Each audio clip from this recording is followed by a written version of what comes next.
이스라엘의 눈이 나이로 말미암아 어두워서 보지 못하더라.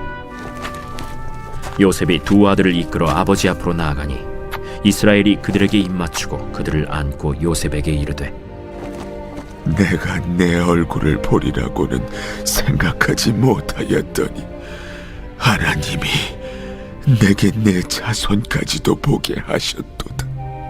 요셉이 아버지의 무릎 사이에서 두 아들을 물러나게 하고 땅에 엎드려 절하고 오른손으로는 에브라임을 이스라엘의 왼손을 향하게 하고 왼손으로는 므낫세를 이스라엘의 오른손을 향하게 하여 이끌어 그에게 가까이 나아가매 이스라엘이 오른손을 펴서 차남 에브라임의 머리에 얹고 왼손을 펴서 므낫세의 머리에 얹으니 므낫세는 장자라도 팔을 엇바꾸어 얹었더라.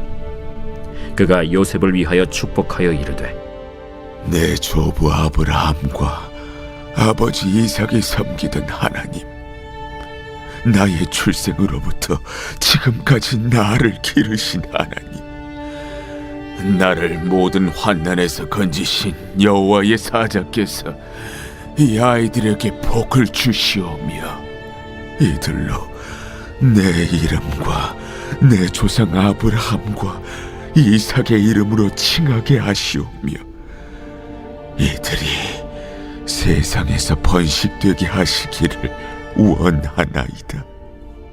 요셉이 그 아버지가 오른손을 에브라임의 머리에 얹은 것을 보고 기뻐하지 아니하여 아버지의 손을 들어 에브라임의 머리에서 므낫세의 머리로 옮기고자 하여 그의 아버지에게 이르되, 아버지여, 그리 마옵소서.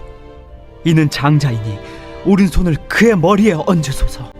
그의 아버지가 허락하지 아니하며 이르되, 나도 안다.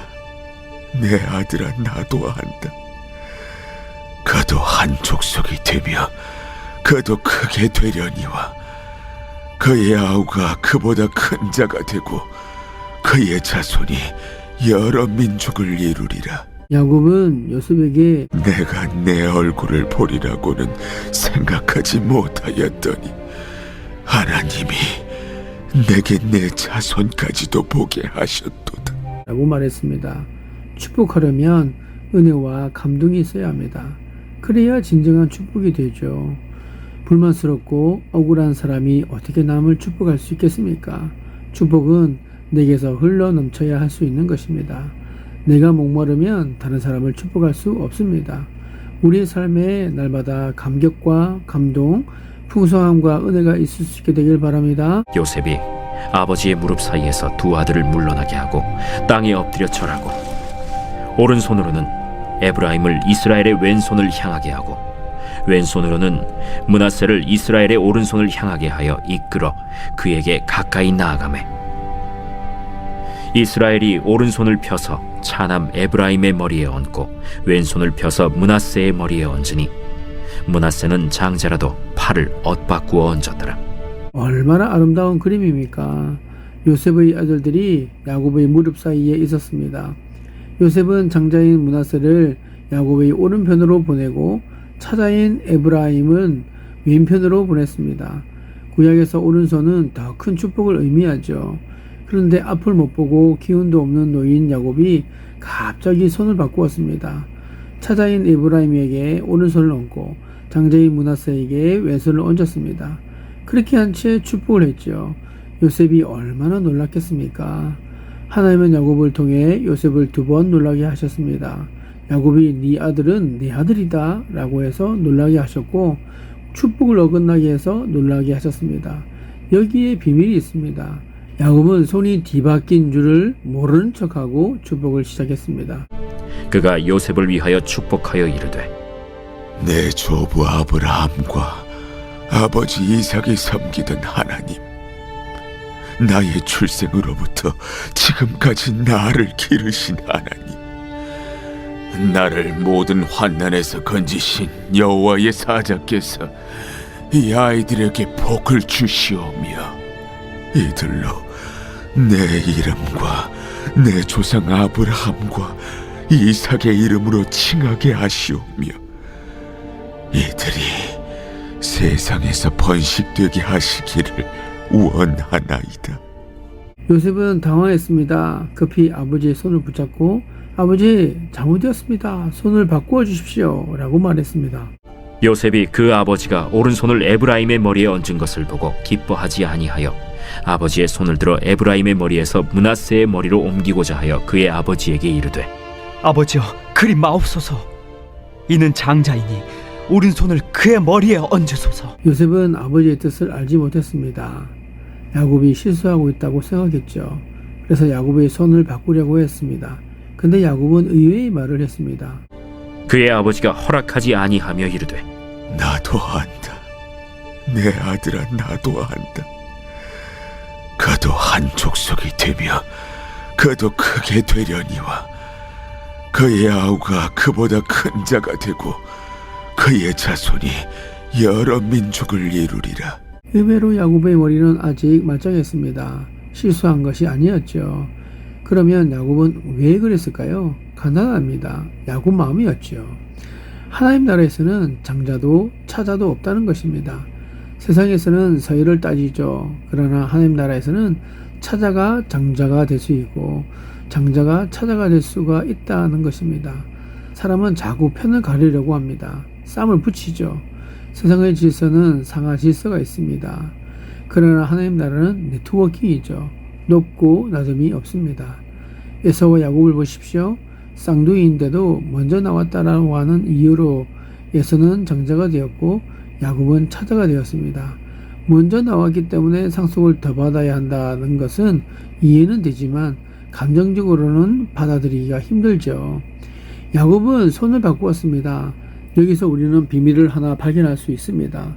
하나님 나라의 질서는 우리가 사는 세상 질서와는 다르다는 것이죠.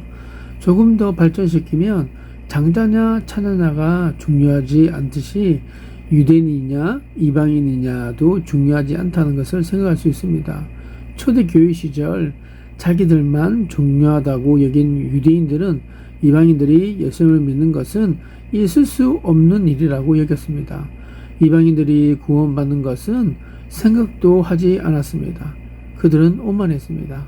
사도행전을 보십시오. 고넬료가 예수님을 믿고 이방인들에게 성령 세례의 역사가 나타나니까 제일 못마땅해하고 불편해한 사람들은 유대인 그리스도인들이었습니다. 인정할 수 없다는 것이죠. 그래서 뭐라고 말했습니까? 만약에 이방인들이 예수를 믿으려면 자기들과 똑같이 할례를 받고 모세의 율법을 지켜야 한다라고 했습니다. 바울은 갈라디아서와 로마서에서 반박했습니다.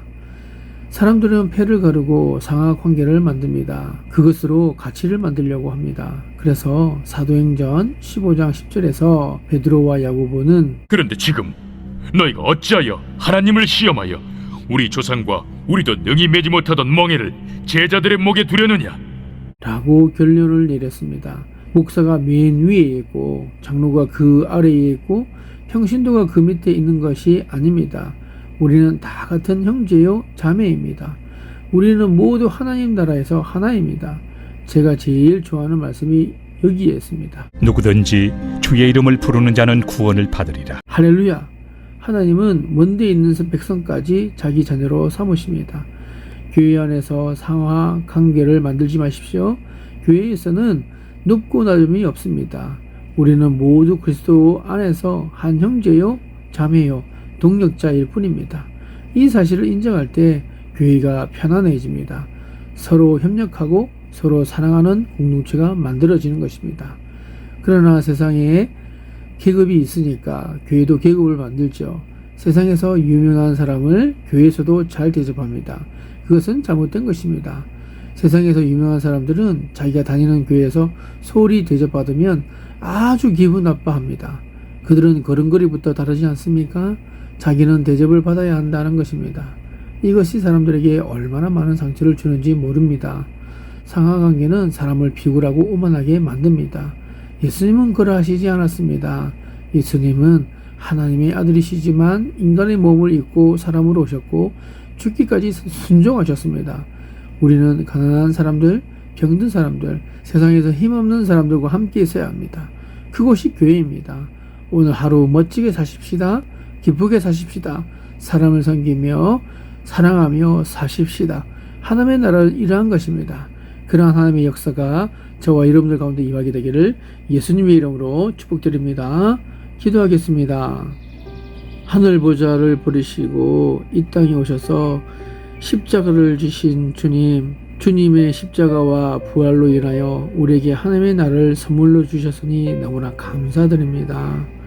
또한 주님이 열어주신 이 나라에서 남녀 차이나 신분 차이 없이 한 백성으로 한 성도로 하나님을 예배하는 공동체를 세워주신 것에 대해서 감사드립니다. 하나님, 차별 없는 세상 속에서 차별 없는 공동체로 하나님을 온전히 따르는 교회와 공동체들이 이 땅에서 회복될 수 있기를 소망합니다. 사회적 신분과 그 어떤 요소로 인해서도 배제되지 않고 주님의 이름으로 두세 사람이 모여 하나님을 예배하고 서로 배우고 돌보며 서로 존중하는 공동체들이 일어나게 하여 주시옵소서.